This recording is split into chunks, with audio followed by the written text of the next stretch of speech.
Hi hello வணக்கம். நான் உங்கள் ஜேகே. வெல்கம் டு துயில் பாட்காஸ்ட். ஒரு ஸ்பெஷல் எபிசோடில் உங்களெல்லாம் சந்திக்கிறதுல எனக்கு ரொம்ப ரொம்ப சந்தோஷம்.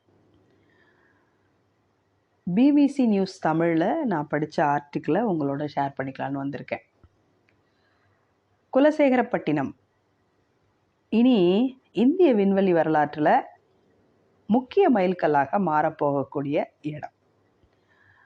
இந்திய விண்வெளி ஆய்வு நிறுவனமான இஸ்ரோ தன்னுடைய 2வது ஏவுதளத்தை குலசேகரப்பட்டினத்தில் அமைப்பதற்காக நமது இந்திய பிரதமர் நரேந்திர மோடி அவர்கள் கடந்த 27ஆம் தேதி அடிக்கல் நாட்டியுள்ளார். இஸ்ரோவுக்கு சதீஷ் தவான் விண்வெளி ஆய்வு மையத்தில் மட்டும்தான் ராக்கெட் ஏவுதளம் இருக்குது. அங்கேருந்து தான் இதுவரைக்கும் இந்தியாவினுடைய செயற்கைக்கோள் மற்றும் பல்வேறு உலக நாடுகளின் செயற்கைக்கோள்களும் விண்ணில் ஏவப்பட்டுட்டு வருது. தற்போது நாட்டின் 2வது ஏவுதளத்தை அமைக்கும் பணியில் இஸ்ரோ மும்முரமாக செயல்பட்டு வருது. அதற்காக தேர்ந்தெடுக்கப்பட்டுள்ள இடம்தான் தமிழ்நாட்டின் தூத்துக்குடி மாவட்டத்தில் இருக்கிற குலசேகரப்பட்டினம். இந்த நிலையில தான் தற்போது அடிக்கல் நாட்டு விழாவும் நடந்து முடிஞ்சிருச்சு. குலசேகரப்பட்டினத்திலிருந்து ரோஹிணி RH-200 ரக ராக்கெட் விண்ணில் ஏவப்பட்டுச்சு. 75.24 கிலோமீட்டர் உயரம் வரை பறந்து சென்ற இந்த ராக்கெட் காற்றினுடைய திசை மற்றும் வேகத்தை ஆய்வு செய்வதற்காக அனுப்பப்பட்ட சிறிய ரக ராக்கெட். இதன் மூலம் பெறப்பட்ட தரவுகள் இனி குலசேகரப்பட்டினத்திலிருந்து ஏவப்படும் ராக்கெட்டுகளுக்கு உதவக்கூடியதாக அமையும். குறிப்பிட்ட உயரம் வரை சென்ற பின் இந்த ராக்கெட் கடலில் விழுந்தது. குலசேகரப்பட்டினத்தில் அமையவிருக்கும் ராக்கெட் ஏவுதளத்தின் பணிகள் 2 ஆண்டுகளுக்குள் முழுமையாக நிறைவடையும் என எதிர்பார்க்கப்படுகிறது. இந்த ஏவுதளத்திற்கு அருகில்தான் விண்வெளி தொழில்நுட்ப பூங்காவை தொடங்கவும் தமிழக அரசு திட்டமிட்டுள்ளது.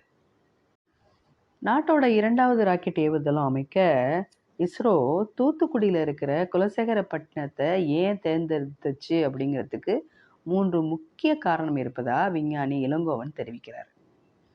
பொதுவாக ஒரு ராக்கெட் ஏவுதளம் பூமத்திய ரேகைக்கு அருகில் அமைஞ்சிருக்கணும்.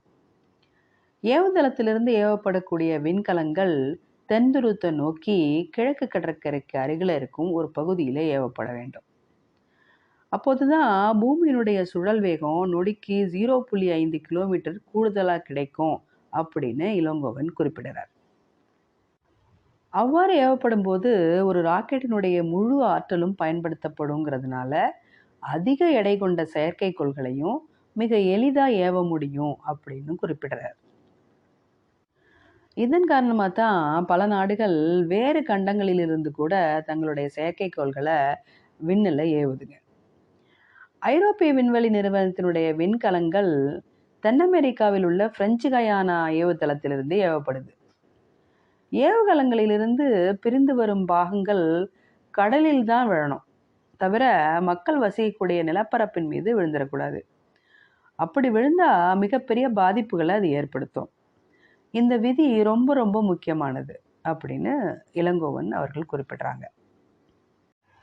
ஸ்ரீஹரிகோட்டாவிலிருந்து ஏவப்படக்கூடிய ராக்கெட்டுகளுடைய பாகங்கள் இலங்கை நாட்டின் மீது விழுந்து விடக்கூடாதுங்கிறதுக்காக ராக்கெட்டுகள்லாம் டாக்லெக் மேனுவர் அப்படிங்கிற முறையில் விண்ணில் ஏவப்படுது.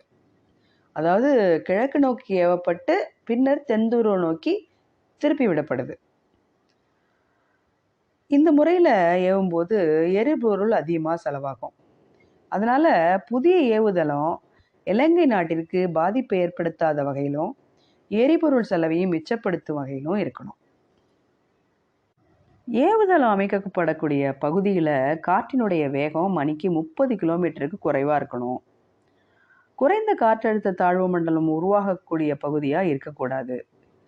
மின்னல், புயல், மழையின் தாக்கமும் அங்கே குறைவாக இருக்கணும். தூத்துக்குடி மாவட்டத்தோடைய குலசேகரப்பட்டினம் இந்த அனைத்து அம்சங்களையும் பூர்த்தி செய்யும் ஒரு இடமா இருக்கிறதுனால தான் இஸ்ரோ இந்த இடத்தை தேர்வு செஞ்சிருக்கிறதா முன்னாள் விஞ்ஞானி இளங்கோவன் குறிப்பிட்டார். ஸ்ரீஹரிகோட்டா பூமத்திய ரேகை பகுதியிலிருந்து 13.72 டிகிரி வடக்கில் அமைஞ்சிருக்கு. ஆனால் குலசேகரப்பட்டினம் 8.36 டிகிரி வடக்கில் இருக்குது. அதனால் குலசேகரப்பட்டினத்திலிருந்து ஏவும்போது ராக்கெட்டுகள் நேராக தென் திசை நோக்கி ஏவப்படும். இது இஸ்ரோவுக்கு மிகவும் பயனுள்ளதாக இருக்கும். இதனால் எரிபொருள் அதிக அளவு மிச்சப்படும்.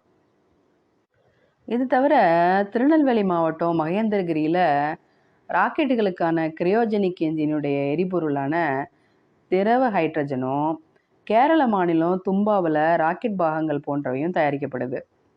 இங்கிருந்து வெகு தொலைவில் ஆந்திராவில் இருக்கிற ஸ்ரீஹரிகோட்டாவுக்கு அவற்றெல்லாம் எடுத்துகிட்டு போகிறதுல காலதாமதம், பாதுகாப்பு பிரச்சனை, கூடுதல் செலவு, சேதம், இது மாதிரியான நடைமுறை சிக்கல்கள்லாம் இருக்குது. ஆனால் இப்போ குலசேகரப்பட்டினம் செயல்பாட்டிற்கு வந்துச்சுன்னா இந்த சிரமங்கள்லாம் குறைஞ்சிடும் அப்படின்னு மூத்த விஞ்ஞானியான நெல்லை முத்து அவர்கள் குறிப்பிடுகிறார்.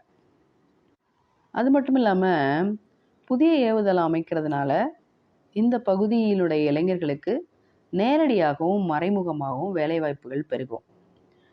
தென் மாவட்ட மக்களுடைய வாழ்வாதாரம் மேம்படும். குலசேகரப்பட்டினம் உலக விண்வெளி அறிவியல் வரைபடத்தில் மிக முக்கிய இடத்தை பிடிக்கும். குலசேகரப்பட்டினம் ஏவுதளத்திலிருந்து SSLV மாதிரியான சிறிய ரக ராக்கெட்டுகளை ஏவுறதே இஸ்ரோவோட திட்டம். சிறிய ரக ராக்கெட் பாகங்களை உருவாக்குறதும் ஒன்று சேர்த்து ஏவுறதும் எளிதானதுங்கிறதுனால அத்தகைய சிறிய ராக்கெட்டுகளுக்கான ஒரு சிறப்பு விண்வெளி மையம் இருக்கணுங்கிறது அவசியம் அப்படிங்கிறாரு விஞ்ஞானி முத்து அவர்கள்.